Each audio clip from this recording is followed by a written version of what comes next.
캠브리지 대학에서 종교학 시험이 있었습니다. 시험 문제가 뭐냐면 물로 포도주를 만드신 예수님의 기적을 신학적 관점에서 해석하라, 그런 질문이었는데요. 학생들이 다 답을 적어가고 있는데 한 학생은 아무것도 적지 않고 그냥 창밖만 바라보고 있는 겁니다. 그래서 교수가 야, 너 뭐라도 써라. 근데 쓸 게 없다는 거예요. 그러니까 학생들은 다 이제 적고 한 명씩 다 나가고 결국에 5분 정도 남아서 그 학생만 남았는데 교수가 그랬습니다. 한 줄만 적어라. 낙제는 주지 않겠다. 그랬더니 이제 한 줄을 탁 쓰고 밖으로 나갔습니다. 거기 뭐라고 적혀 있었냐면 물이 그 주인을 만나니 얼굴이 붉어지더라. 이 답안을 쓰고 최우수 학점을 받은 그 학생은 바로 후에 영국의 위대한 시인이 된 조지 고든 바이런입니다. 짧은 문장이지만 참으로 매우 아름답고 깊이가 있는 그런 묵상입니다. 오늘 우리 모두가 주인 되신 주님을 만날 수 있기를 축복합니다. 요한은 오늘 이 첫 기적의 기사를 통해서 그의 절대적인 목적이 있는데요. 그것은 바로 변화입니다. 변화. 사실 변화나 변질이나 거의 같은 의미인데 우리가 어떻게 쓰냐면 변화는 긍정적인 의미로 쓰인다면 변질은 부정적인 의미로 우리가 잘 사용합니다. 그래서 이 요한은 첫 번째 기적을 기점으로 그리스도인은 변화되어야 된다라고 이렇게 주장하고 있는데 이후의 내용들을 보면 여러분 그렇습니다. 사마리아인들이 나와요. 사마리아 여인이 나옵니다. 사마리아인들이 어떤 민족입니까? 버림받은 민족이에요. 그런데 그 버림받은 민족 사마리아 여인이 먼저 변화되고 또 어떻게 됩니까? 이 사마리아 여인을 통해서 한 마을 전체가 복음으로 변화되었습니다. 그러나 그 바로 다음 내용이 뭐냐면 고향 갈릴리 나사렛에 예수님 가셨는데요. 배척당하셨어요. 예수님을 영접해야 할 사람들인데 변질된 것입니다. 그 다음 내용을 보면 38년 된 병자가 나옵니다. 병고침을 받고 변화되었다면 유대인들은 그를 비난합니다. 변질된 모습을 보여줍니다. 또한 오병이의 기적이 나옵니다. 많은 군중들이 예수님을 따랐습니다. 그리고 예수님이 설교했습니다. 나의 피를 먹고 나의 살을 먹어야 된다 설교를 하셨어요. 근데 많은 사람들이 그 설교를 듣고는 시험 들어서 예수님 떠나버렸습니다. 호수 건너서까지 평생을 쫓아다닐 것 같은 이 군중들이요, 설교 한 편의 시험 들고는 변질되어 버렸습니다. 여러분이 변화된 삶의 특징은 무엇일까요? 그리고 이 변질된 삶의 특징은 무엇일까요? 오늘 말씀을 통해서 답을 찾을 수 있기를 원합니다. 첫 번째 볼 것은 준비되지 못한 부족한 인생이 있다는 것입니다. 오늘 이 혼례식을 보면 뭔가 부족합니다. 포도주가 떨어진 거예요. 한국 사람들 술 문제가 유독 좀 예민한데요. 이건 지금 뭐 술을 먹어야 되냐, 포도주가 오르냐 그러냐 지금 그런 내용이 아닙니다. 그래서 이 문제는 술 문제가 아니니까 그런 거에 대해서는 좀 패스하기로 하고요. 이 무슨 의미냐면 특히 우리나라도 어떻습니까? 우리나라가 이 결혼식이나 장례식장에서 제일 중요한 게 뭔지 아세요? 음식입니다. 음식. 여러분 음식 모자라면 큰일 나요. 장례식장 갔는데 어디는 홍어회가 메인인가요? 또 어딘가는 또 돼지 수육이 또 메인이죠. 그거 빠져보세요. 난리가 나요. 난리가 나요. 결혼식도 마찬가지입니다. 그런데 우리나라보다도 더 어떤 이런 대접에 대해서 굉장히 중요하게 여기는 어떤 문화를 가진 민족이 바로 이 유대인이라는 것입니다. 이들에게 이 포도주는 마치 우리나라의 메인 요리와 같습니다. 특히 우리나라는요, 혼례를 마치고 잔치를 하지만 유대인들의 특징이 무엇인가? 낮 시간 내내 잔치를 합니다. 그리고 밤에 식을 올려요. 그러니까 이 낮 시간에 잔치를 올리는데 음식이 떨어지고 포도주가 떨어져가지고 찬물을 다 끼얹은 상황에서 무슨 혼례가 제대로 되겠습니까? 심각한 문제인 거예요. 심각한 문제. 또 하나의 문제가 있습니다. 이 집에 문제점이 하나 더 있는데요. 6절 말씀, 거기에 유대인의 정결 예식을 따라 두세 통 드는 돌 항아리 6이 놓였는지라. 정결 예식에 쓰는 항아리가 6개밖에 없다. 유대인들은요 7이 완전수입니다. 3개가 있든지 7개가 있든지 그래야 돼요. 유대인들에게 이 6이라는 숫자는 부정의 숫자입니다. 완전하지 못한, 어딘가 부족한. 그래서 여러분 이 짐승의 숫자도 어떻습니까? 6이 3개, 666이네, 666. 그런데 이 정결 예식에 쓰이는 항아리가 6개밖에 없다. 이 가정이 얼마나 준비되지 못한 가정인지를 잘 보여주고 있습니다. 이 뭐냐면 원래 7개가 있었겠죠. 그런데 하나가 깨졌든지 뭐 문제가 생겼든지, 그런데 그게 깨졌는데도 준비도 안 하고 다시 사다 놓지도 않고 그냥 쓰는 거예요. 이게요, 아는 사람은, 모르는 사람은 몰라도 아는 사람들은 그게 거슬리는 거예요. 그게 거슬리는 거예요. 그 7개가 있어야 되는 문화를 아는 사람은요, 이게 얼마나 거슬리는지 몰라요. 예를 들어서 우리나라도 잘 보십시오. 우리나라 문화의 가운데 젓가락 문화가 있죠. 젓가락은 몇 개가 있어야 됩니까? 2개가 있어야 돼요. 그런데 손님들 다 모셔놓고 아이고 젓가락이 모자라네 하고 1개씩만 다 놔둬보세요.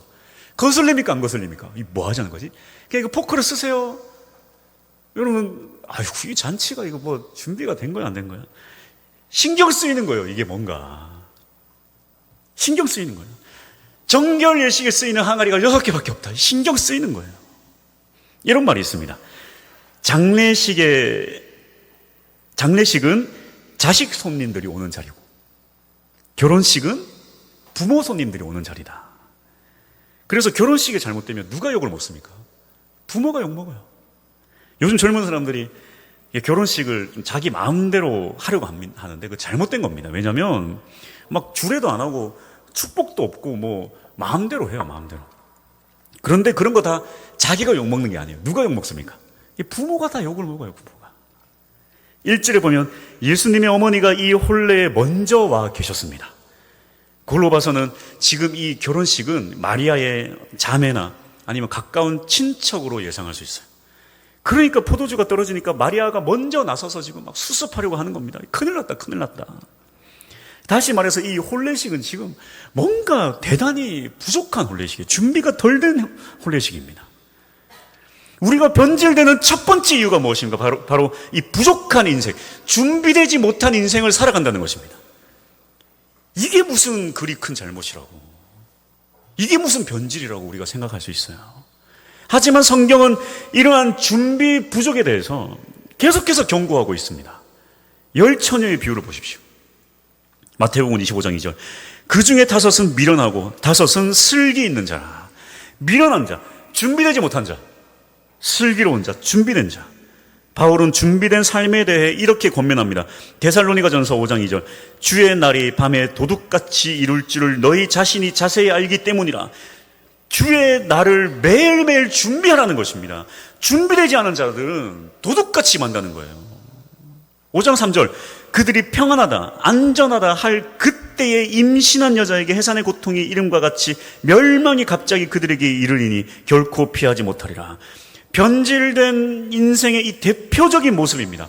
그냥 오늘 하루가 평안하다, 안전하다, 아무 문제 없다, 내 믿음 괜찮다, 그냥 그렇게 살아가는 것입니다. 살아가는 거예요. 이런 삶을 결국 주의 날에 아무런 대응도 할 수 없다는 것입니다. 우리는 매일매일 깨어 있어야 돼요. 준비된 인생 어떤 인생입니까? 5장 4절. 형제들아, 너희는 어둠에 있지 아니하며 그날이 도둑같이 너희에게 임하지 못하리니. 준비되지 못한 자들에게는 주의 날이 도둑같이 임한다면, 준비된 자들, 어둠에 거하지 않는 자들, 빛에 거하는 자들, 예수 그리스도와 동행하는 자들은 그날이 도둑같이 임하지 않는다. 성경 말하고 있어요. 변화된 인생은 어떤 인생입니까? 주 예수와 동행하면서 준비된 인생을 살아가는 인생입니다.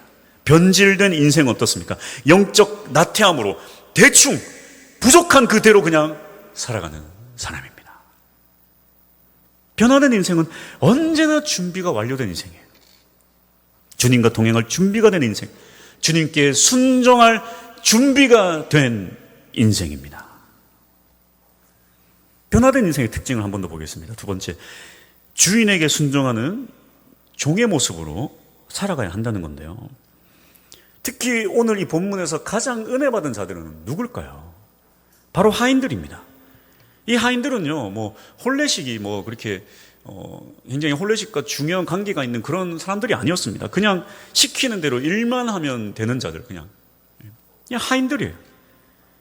마리아는 그들에게 예수님이 무슨 말씀을 하든지 그대로 하라 명령했습니다.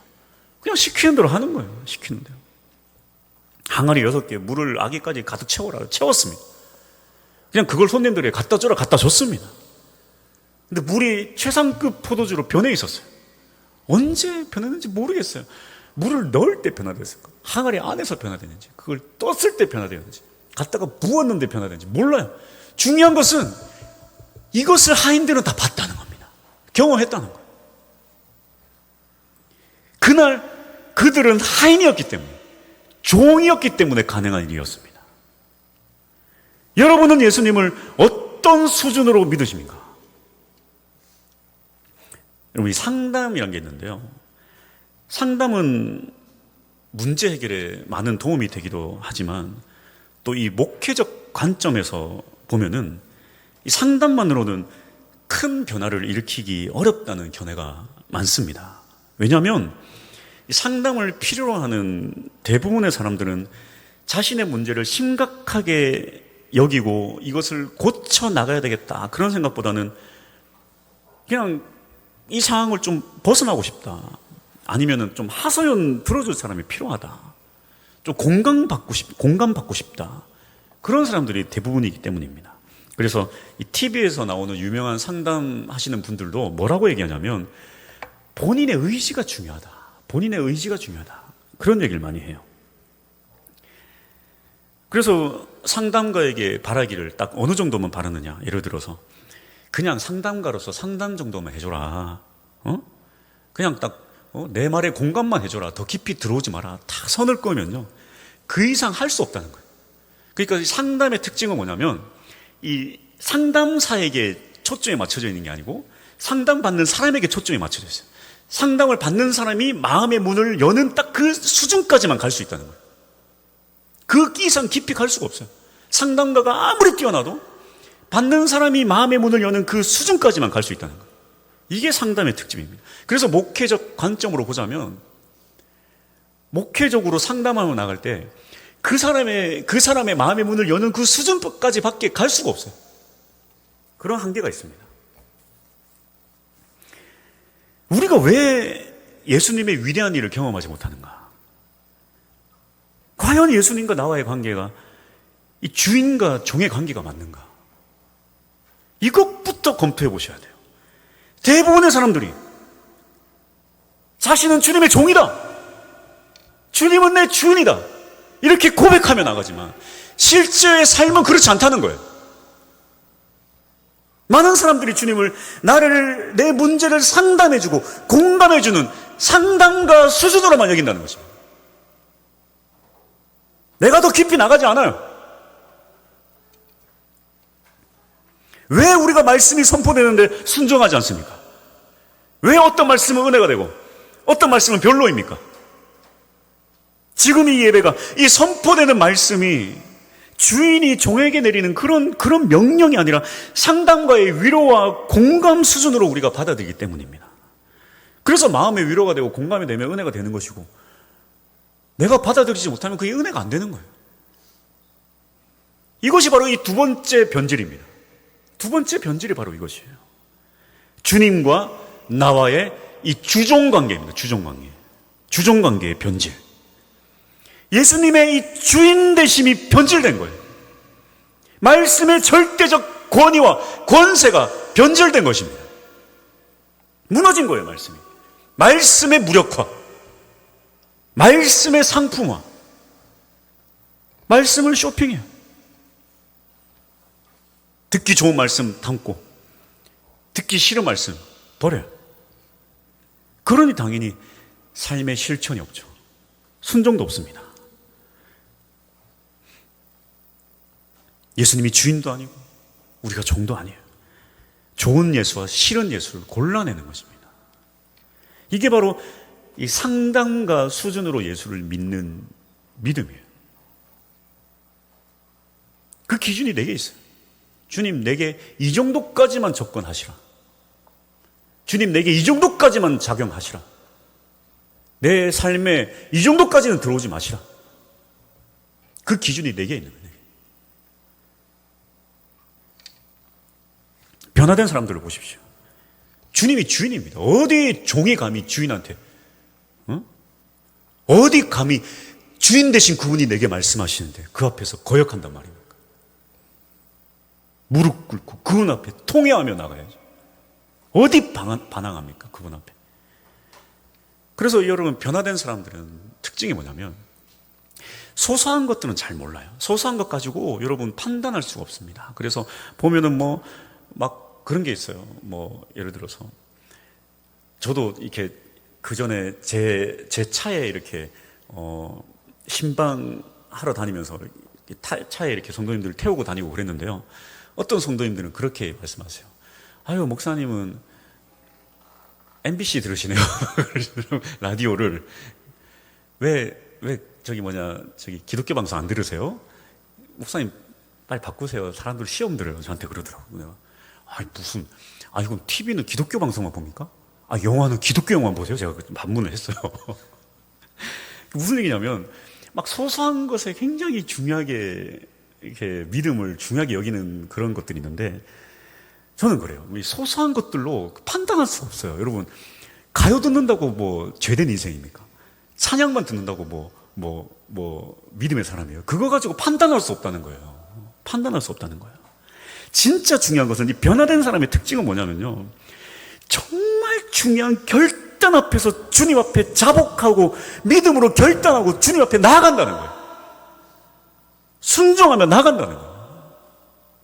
근데 변질된 사람들의 특징이 있어요. 외적으로는 잘 볼 수가 없습니다. 믿음 좋아 볼 수 있어요. 그러나 정말 중요한 결단 앞에 그 결단 받아들이지 않아요. 결국에 내가 하고 싶은 대로 합니다. 주님께 기도도 해요. 다 해요. 하지만 결국 내가 하고 싶은 대로 가는 거예요. 왜 그렇습니까? 왜 그렇습니까? 내 인생을 거는 문제인데 주인에게는 내 인생을 걸 수 있어요. 하지만 상담가한테는 내 인생을 걸 수 없습니다. 큰 희생이 필요합니다. 이해할 수 없는 상황 속에서 어떻게 상담가에게 내 인생을 건단 말입니까? 물론 거의 죽을 뻔했을 때는 들어요. 거의 죽을 뻔할 때는. 근데 또 살만하면 다시 돌아옵니다. 왜 상담가의 말을 듣는가? 죽을 뻔했기 때문이죠. 그 살만하면 다시 돌아와요. 저도 참 병원을 잘 안 갑니다. 이게 문제입니다. 거의 이제 죽겠구나 싶을 때 병원을 가요. 의사를 그렇게 신뢰를 하지 않나 봅니다. 여러분, 우리가 주님께 순종한다는 것은 주님에 대한 인식의 변화예요. 인식의 변화. 그냥 시키는 대로 순종을 갑시다 이것이 아니라 주님 나에게 어떤 분인가에 대한 인식의 변화가 절실히 필요하다는 것입니다. 주님 내 인생의 주인이신가? 아니면 그냥 좋은 말 해주고 위로해 주시는 상담가인가? 여러분, 예수님을 주인으로 모시는 사람은 결코 두려운 순간에, 큰 고통의 순간에, 문제의 순간에 무너지고 쓰러지지 않습니다. 두려움에 빠지지 않아요. 왜? 나를 책임져 주시는 주인이 내 위에 있기 때문에 결코 쓰러지지 않아요. 뭐가 두렵습니까? 그러나 상담가 수준으로 믿는 사람들은 결국 중요한 순간에 멘탈이 나가버려요. 흔들려요. 막 미쳐버립니다. 견딜 수가 없어요. 왜? 그분은 내 인생을 책임질 수 없기 때문에. 평상시에 준비되지 못했어요. 그분이 내 주인으로서 내 인생을 온전히 맡기며 살아가지 못했기 때문에 중요한 순간에 흔들리는 거예요. 무너지는 것입니다. 결국 세상의 방식을 선택할 수밖에 없는 거예요. 왜? 지금 미치겠는데, 지금 죽겠는데, 너무나도 두려운데 어떻게 이걸 버텨냅니까? 뭐라도 해야죠. 예수님 나한테 뭘 해줄 수 있습니까? 그냥 어깨만 토닥여주는 그런 예수님인데. 두려운 믿음, 흔들리는 믿음, 변질된 믿음입니다. 예수님 우리의 상담가가 아니에요. 예수님 우리의 주인이십니다. 주인 되신 주님을 믿으시기 바랍니다. 여러분 제발 계산하지 마세요. 토를 달지 마세요. 순종은 그렇게 하는 게 아닙니다. 주인한테 실망하지 마세요. 주인한테 상처받지 마세요. 어디 종이 주인에게 실망하고 상처받고 자기 마음대로 합니까? 인식을 바꿔야 됩니다. 어떻게 하면 그 인식을 바꿀 수 있을까요? 결론입니다. 물이 포도주로 변화되었습니다. 무엇을 의미할까요? 저는 이렇게 술 만들어지는 과정을 잘 몰랐는데 설교를 준비하면서 한번 검색을 해봤습니다. 그랬더니 이렇게 물에다가 포도를 이렇게 섞어서 만드는 게 아니더라고요. 포도를 짜서 효모를 넣고 설탕을 넣어서 숙성을 시키면 이게 때가 되어서 포도주가 되는 것이더라고요. 그러니까 물과 포도주는 근본 성질부터가 다른 거예요. 물이 노력한다고 해서 최상급 포도주가 되는 게 아니라는 거예요. 물에 무슨 포도주를 탄다고 해서 최상급 포도주가 될 수도 없어요. 물은 물이고 포도주는 포도주라는 것입니다. 무슨 말일까요? 이것은 주님이 하신다라는 것입니다.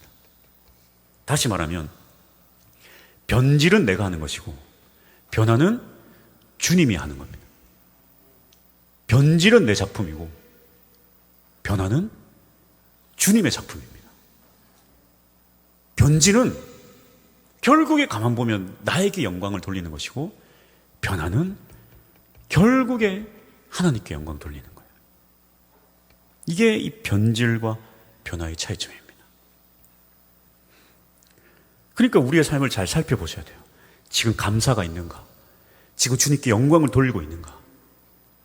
감사가 사라진 이유, 주님께 영광을 돌리는 그런 예배가 사라진 이유, 변질된 우리의 모습 때문입니다. 제가 이 충만교회를 처음 소개받았을 때 처음 들었던 이야기가 뭐냐? 목사님, 마산에 150명 교회 있는데 갈래요? 오, 150명. 집도 준다는데, 집.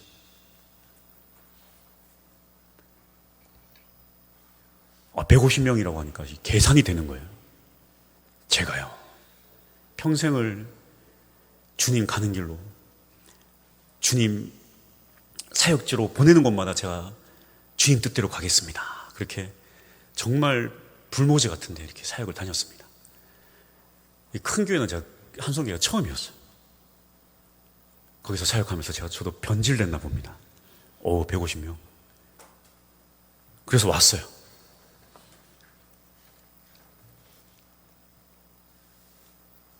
다시 올라가서 따졌습니다. 150명이라며. 150명이라며.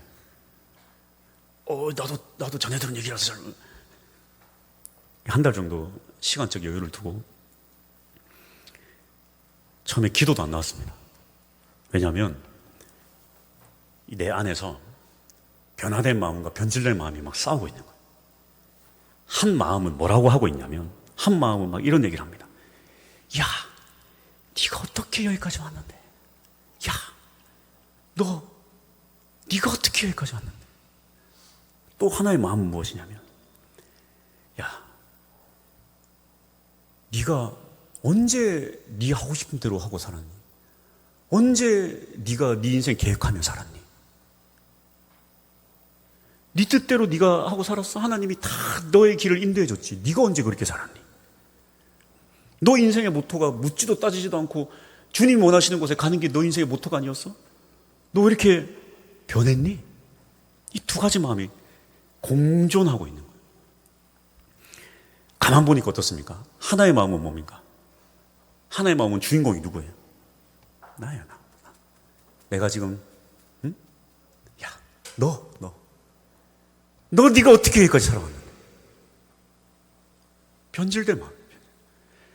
너 그 사업장, 너 그 직장, 네가 어떻게 네가 했는데? 너의 가족, 네가 얼마나 네가 거기에 인생을 투자했는데? 너 그거 놓치면 안 돼. 너 그거 놓치면 안 돼. 네 자식을 위해 네가 얼마나 투자하고 살았는데?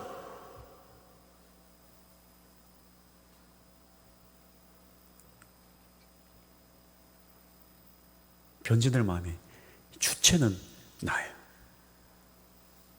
변화된 사람들의 마음은 무엇입니까? 주님 여기까지 인도하셨습니다.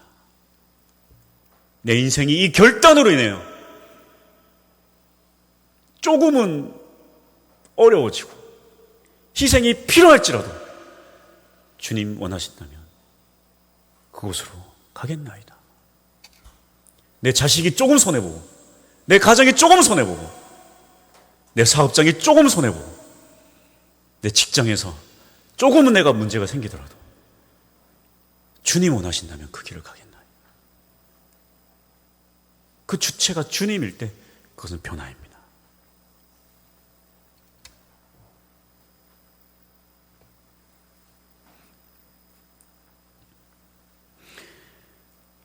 변질된 마음은요 잠깐 만족될 수 있어요. 그러나 만족은 잠깐이고 그 실망과 우울함과 괴롭고 고통의 인생은 영원합니다. 그러나 이 변화의 결단은 주님께서 책임져 주시기 때문에 어떠한 상황 가운데서도 온전히 주님만을 의지할 수 있어요. 여러분 지금 우리의 삶을 돌아봅시다. 뭐가 불행하고 무엇이 내 인생의 스트레스고 무엇이 나를 이렇게 자격지심과 분노로 고통받게 하는가? 지금 이 인생의 갈림길에서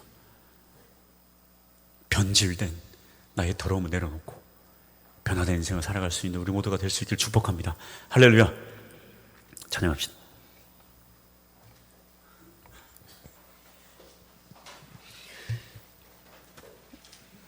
다음 주부터 여름 전도 축제를 위해 이제 태진자 작정을 하고 이렇게 진행이 됩니다. 물론 제 마음에 그런 마음이 있습니다. 여러분, 변화를 선택했다고 해서 변질된 마음이 완전 사라지는 건 아니에요. 제가 내려오기 전에 소문이 좀 났어요. 소문이. 뭐 이렇게 어떤 분이 오셔가지고 목사님 150명 교회면 잘 가셨습니다 막 그러는데 내가 구체적으로 얘기도 못하고 그냥 왔습니다. 그러니까 제가 마음이 막 다급한 거예요. 처음에 와가지고 솔직히 고백하는 겁니다. 다급해요. 막 순식간에 한 150명 나 만들어야겠다. 지금 인간의 마음인 거죠. 여러분, 그래가지고 만약에 부흥을 했다고 쳐봅시다. 그 영광을 누구한테 돌리겠습니까? 예? 무슨 얘기인지 아시겠어요? 그 영광 누구한테 돌릴 거예요? 저에게 그런 마음이 있었습니다. 여전히 변화를 선택했다 했을지라도 변질된 마음이 내 안에 여전히 살아서 꿈틀댔다는 거예요. 하지만 여러분, 이 선택이, 이 결단이 왜 중요하냐면, 여러분, 이렇게 변화된 결단을 하고 나면 결국에 주님께서 그 결단 뒤에 일해 주시더라고요. 그리고 변화를 선택한 사람은 또 주님 뭐라고 얘기하면 찰떡같이 알아들어요. 찰떡같이 알아들어요. 그런데 처음부터 이 변화를 선택하지 못하고 변질된 마음으로 삐걱대기 시작하면, 여러분, 처음부터 그 말을 듣지 않았는데 중간중간에 주님 말씀하신 거 들을까요? 안 들어요. 안 들어요. 안 되는 거예요. 안 되는 거예요. 안 되는 겁니다. 안 되는 인생이 무엇입니까? 처음 스타트부터가 문제인 거예요. 여러분 잘 보십시오. 주체가 무엇인지를 보십시오. 내 인생의 주체.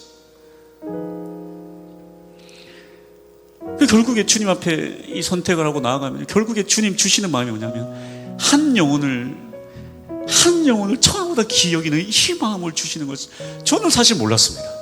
한 영혼을 천하보다 귀하게 여긴다고?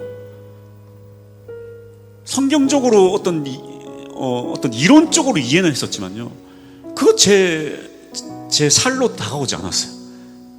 한 영혼을 천하보다 귀하게 여긴다고? 저 석철 형제님 소리 지르고 지나가면 나는 그분 천하보다 귀하게 여기지 않았어요. 죄송하지만 고백하는 거예요. 제 할머니들 앉아가지고 저기 대화하고 계시면 제가 그분들 천하보다 귀하게 여기지 않았어요. 솔직히 고백하는 거예요.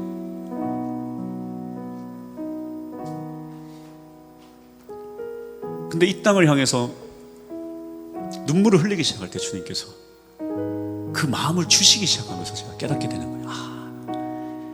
이 마음을 주님 원하시는 거구나. 이 마음을 주님 원하시는 거구나. 우리 모두가 그런 마음을 품기를 소망합니다. 순종하며 나갑시다. 여러분, 태진제 작정이 무슨 뭐 돈이 듭니까? 제가 뭐 적으면은 그 사람들 다 데려오라고 제가 협박이라도 합니까? 품어야 될 태진제가 얼마나 많아요. 여러분 주변에 관계되신 분도 있지만, 여러분 지금 이 땅을 보십시오. 이 석전 땅만 해도 지금 거의 대부분 교회를 안 나가요. 이대로 그냥 놔둘 겁니까?